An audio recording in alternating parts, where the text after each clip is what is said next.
Okay, so this is going to be part 2 of the click video. The dreadful click, the dreaded click. This time we're going to do pictures because some people respond well to pictures. I just showed you 2 of the guns that taught me a lot about the high-end custom firearms industry. Smart people are really hard to find in this world. I listened to people during this time in my life. I bought a reamer. I had barrels built. I was pioneering a whole concept for a 30 HBR cartridge. And I was doing everything. I was calling people. I had free cell phone service, and I was calling everybody under the sun to get information. What do I do? What do I do? How do I make this thing work? And I got truly bad information. I ended up doing it my way, and I came out with something as good as can be done, but it always clicked, and I could never eliminate the click. To this day, I can't eliminate the click without either throwing all that stuff away and starting over, or individually putting each barrel into my lathe and single point recutting every chamber to make a match. And if any of you run a lathe, you know that that's going to be a pain in my sorry little Pt2, trying to put 4 or 5 barrels into the lathe, jig them up, get the chambers set straight, and then recut the sidewalls of those chambers. Now, when that's all said and done, we're going to find out the whole thing won't work anyway because the sizing equipment that I have is actually larger than the dimensions on the case. This case has got a thick, meaty slug of brass extending up to about here. This area right in here is never supposed to move, but in the real world it swells a thou or two as it seasons in under pressure. It'll swell up to 5 thou before it starts to leak around the primer pocket. Most people who have reloaded more than 3 times in their life have reloaded something to the point that the primer pocket has gotten loose. That is actually the indication of the high end of the pressure curve of that particular combination. The 338 Lapua case was custom built from the start. I showed that in a prior video as how this slug area here extends way up into here. This thing's got a 1/4 inch of solid cartridge brass here. It doesn't even start opening up and going to thin brass until way up in here. This is somewhere in the middle. The original 6 PPC case was something called a balloon head, which means that it ran all the way. There was no thick brass. I don't know if Sacco at that time was trying to conserve brass or what, but their case head was not shaped conventionally. The thin case wall came clear down to here. Now that offered some neat efficacy in the fact that it allowed the case head to swivel around. This was back in the infancy of BR, not the infancy of teen ags, 70s and 80s, as guns made a huge leap forward as the PPC Palmisano Pindell cartridge was explored. But the original cases were very soft, very malleable, swiveled around, and the accepted practice was to bash the primer out with a hammer and then simply reprime, reload, and go shoot. This was the advent of something called fitted necks, where they would have their reamers built in such a way that the brass would spring up and pop back and continue to hold a bullet. This neck brass exhibits let's just throw some numbers out there to give you some quantifications. Now people are going to argue, people are going to tell me, but I'm used to this. I'm used to being told that I don't know what I'm talking about. I have no problem with that. Show me where I'm wrong. Now, unfortunately, distressingly, let me say, the number of people that are able to show me wrong on this planet is tiny. So, I'm going to make a statement that somebody can tell me and disagree and may be wrong. A case neck is thin enough, and it gets worked enough, and it gets hard enough that within 3 or 4 firings, you can have a case neck that's actually 1.5 thou bigger than the case. Maybe even 2 thousandths bigger diametrically, and that case will pop out, let go of the bullet, seal, do its job, and collapse back, spring back and still hold a bullet. So the springiest portion of the case is here in the neck. Then we go down through the body section. Again, still, yet, quite springy diametrically. Pops open, does its job, which is to keep you from dying, and then collapses back and pulls out of the chamber. Nothing can hang up all the way back to here. These cases pop, seal, do their gasket job, collapse, pull out like butter. It's not until we get down into this slug of thick brass that we can start getting a swelling, and that swelling manifests itself in a couple of ways. How do I want to do this here? I think I'm going to make it kind of like a cartridge case. And then this goes like this. This is the head of the cartridge case. This is the recess that's been cut out with a lathe that the ejector comes in and hooks on to pull the case back out. And inside the case, we've got varying amounts of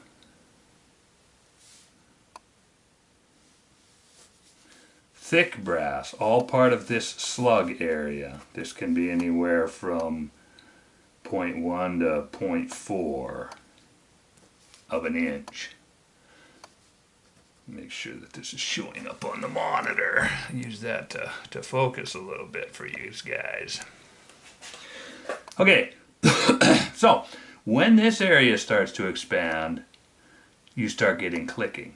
Most often clicking actually occurs right in this area where this case pops out. Wherever the brass is thin enough for it to pop out, it pops out to conform to the chamber and seal. And this area in here, inside of the chamber, is supposed to still maintain clearance. That's this area in here. When you make your chambers so small that as this starts to swell, it starts to hang up. The first thing that happens is this area here that's thick going into thin, it works and works and works until it kind of rolls some of the slightly thicker brass out. And two things can happen. Sometimes the resizing apparatus has got a chamfer that stops short and doesn't even get into this area. So you can run the die deeper, get rid of the chamfer, get a small base die or a ring die. Sometimes you can play with this area right at the transition point between the thick brass and the thin brass. And about 30% of the time, you can buy a fix to get your PPC specifically to keep working. It's not a good fix, but it's a fix. It's a way, as this starts to click, which means hang up in the chamber, there is a way to work in this area right here with a specialty die and possibly get this to collapse in far enough to help with your click. In the previous video, I show my 30 HBR cartridge that I designed from scratch. I need to say again, I hit my numbers. All the people I dealt with hit their numbers. All of the specs on this particular round are correct and right and well thought out, except for the fact that I didn't account for the fact that the sizing dies, the chamber, the reamer, everything was set up such that I can't even fit the case. I had my chambers cut to such a minimal spec that the cartridge case in the as soon as this base started to swell up at all, it became too large for the sizing equipment. It's impossible to size the head of this case. Not impossible. You can buy something called a drive-through die if you're really hard up. You can take a Colt 45 on certain 473 case heads. There's other things that you can do. Cut the top off and throw it away. Run this thing all the way in as deep as you can get. Let go of it and then continue to drive it with a hammer and drive it right through the die, and you can swage, you can re-swage this case head down a little bit. It throws it all out of whack here, it makes it eccentric, it rolls this edge, it will even tighten primer pockets. People do this sometimes on their big cases, and the stupidest reason I've ever heard is, I shoot a 50 BMG, those cases cost me $10 a piece, I'm going to save them by doing it. Wow, that's worse than fighting it over a dime to, losing $1 to save a dime. That's just stupid on many levels, but for a while it was hard to get 50 BMG brass. For a while, it goes in and out. It's always hard to get certain cases, certain things. So I just wanted to show with pictures, guys, that when your chamber is too small and it starts to hang up in this portion of the case, when the back portion of the case, the fat meaty portion of the case starts to hang up in your chamber, you're done. That can't be fixed. When the hang up is occurring only right here, at this transition point, either because your sizing equipment's not coming down far enough, or because your sizing equipment is not small enough, hence small base die, sometimes you can get rid of a click in this area. You can never get rid of a click down here. If your chambers are sized so small, this is why I do what I call my fat-butted chambers. I make enormously big chambers. And I need to tell the story one more time. During the course of this, I spent a huge amount of money having a custom-built action with a custom-sized bolt face to, quote, contain this. I had a guy build me, not a 300 WSM, but a BR, cut the chamber to 1,000th over this basic case size, and then the hole in the bolt face that this slips into, he built a Remington style bolt face and stuck it in there, and he made the hole in the bolt face also 1,000ths bigger, because he said that will contain the case head from swelling up. First he accused me of running too hot, when all I'm trying to do is get up in the 3350 range. I've got bench rest guys out there shooting 3500 plus, and I'm trying to get up close and get brass life, and it's not working for me, and I'm saying, what am I doing wrong here, guys? What am I doing? I know, well, the simple answer is these are guys that make new cases for every match, fire them 3 to 5 times and throw them away. But it took me years to find that out. And if you want to operate that way, that's fine. Some people do drift competitions with their Datsun Z cars where they buy a set of tires and go out and smoke it up and throw them away and do it again the next weekend. That's fine. I want my cases to last a long time for 2 reasons. Number 1, I spent a retarded amount of time making a good case, speccing, turning, fireforming, getting a good case. And I'm a lazy piece of crap. I don't want to do that all the time. If you love making brass, then fine, make brass. But here's the real problem. A piece of brass doesn't even begin to shoot good until about the 3rd round. If it's gone by the 5th round, you get 2 reloadings out of 5 that are good. And people convince themselves that, oh no, it'll fire for them just as good. BS. Case never fire forms as accurately as the 2nd, 3rd, 4th, 5th, and from there on out. I contend that it doesn't even get into its own until about the 3rd firing. Perfect fit. But, who am I? Anyway, this is what I want, so this is what the terms I put it in now. Forget about what's right, or what does Al know, or who's Al, and why do we even care. Let's just stick with the fact that this is what Al wanted.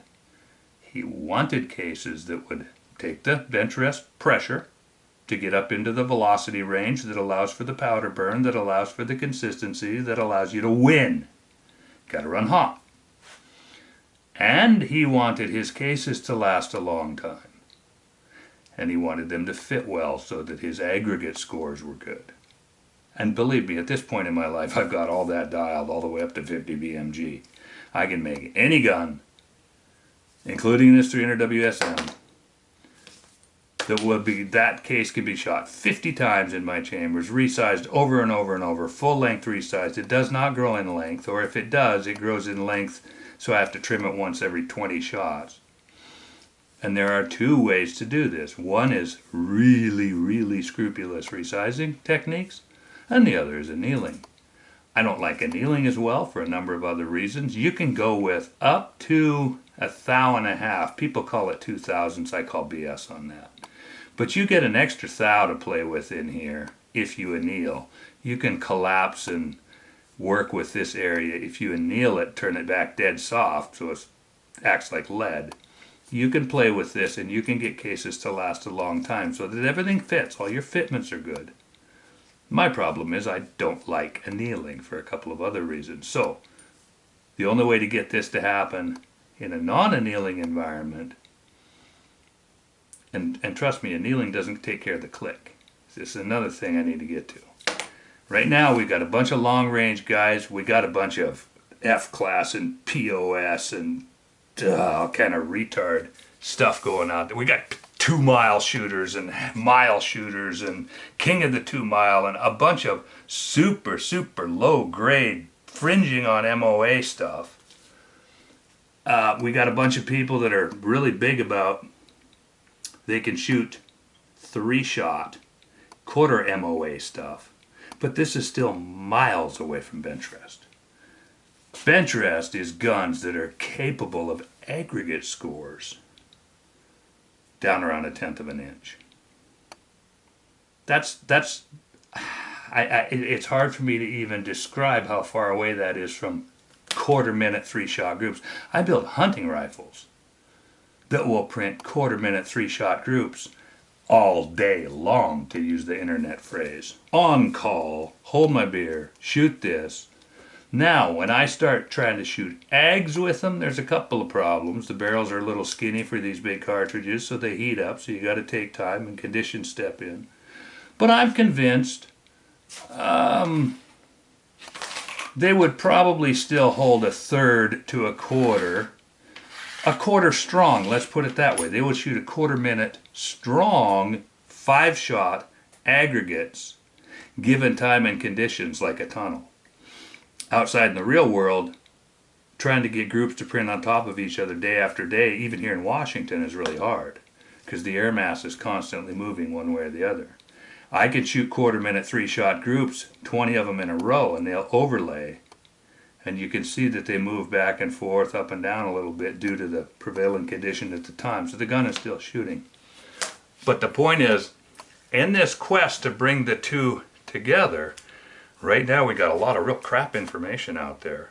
And I'm saying if we take this bench rest information, which means this all started with the 6 PPC, and to this day bench rest ends and is ruled by the 6 PPC. There's a pretty good sized industry servicing the 6 PPC. Now, understand that the 6 PPC has still got a pretty small area left here. So if you're getting a click with a PPC, the ring die or small base die or grinding the bottom off of your die or shortening the shell holder to allow it to size just a tiny further bit into this area, which is starting to impinge on the end of your chamber. I mean, it actually sits, the chamber goes past it. Forget that I said that. But when this area, now sometimes you can come down and size that little bump. Basically all you're doing is sizing the bump out of the sides of the edges of the case, right here. You're sizing that bump a little deeper and a little skinnier, and sometimes the click can go away, especially for a little while. But if you want to just design it from day one so that it can never click, it's a whole lot easier to just build your chamber out big enough that this area never hangs up. The base of the case never hangs up. Make sure that the chamber goes out big enough that this stuff in here never gets in your way. Then you can size this all day and you'll never, ever, ever, under any conditions, hang a case. You can't hang a case. Because not only does the case spring back so it's not hung, you can take a case in a properly sized chamber, shoot it, open it, it doesn't click, put it back in, it doesn't click. It never clicks. It can never click. There's no mechanism for it to click. The only mechanism there is for a click is when your chamber is so small that this thick, heavy, meaty brass is starting to interfere. That's the term used by machinists. And so you come down deeper, deeper, deeper, and you squeeze and you try to get it out of the way until you get into here. Then you can't do anything anymore. You're clicking forever. But if you take that whole thing in reverse, open the back of the chamber up, there is no downside. Now you're dealing with situations where not only does the brass never click, but you can shoot it and fire it and shoot it and fire it and shoot it and fire it and never resize it at all. The only reason you resize it is because over time it incrementally gets tight enough that it upsets your bags. Never dangerous, never a problem, and then you squish it back. But the sizing to fit back in your chamber and the deadly click are two completely separate things, even though they're both accomplished and taken care of and done by the sizing operation and the sizing dies and the fitments. But understand, it is driven by fitments. It's not driven by microns of straightness and finish and any of that. All the people out there that are touting how good they are about making a reamer or making a die, and they're talking about fit and finish, or not fit, but finish and linearity and straightness, are clueless. They don't even know what they're talking about. They don't even know what the problems are. Doesn't matter. Those Neil Jones dies I showed in the last video are works of art. And they fit perfectly. They spec perfectly. They measure perfectly in every dimension. But they don't work. What I'm saying is the reason they don't work is because I'm a dumbass. Not because he didn't make a good die. So, the click is the result of dumbassery and nothing else. It can easily be fixed with just a little bit of education, better planning from the start, and admitting that you click, talking about your click, having to fix your click, are all admissions of, I'll say it again, flat out, poor planning and dumbassery.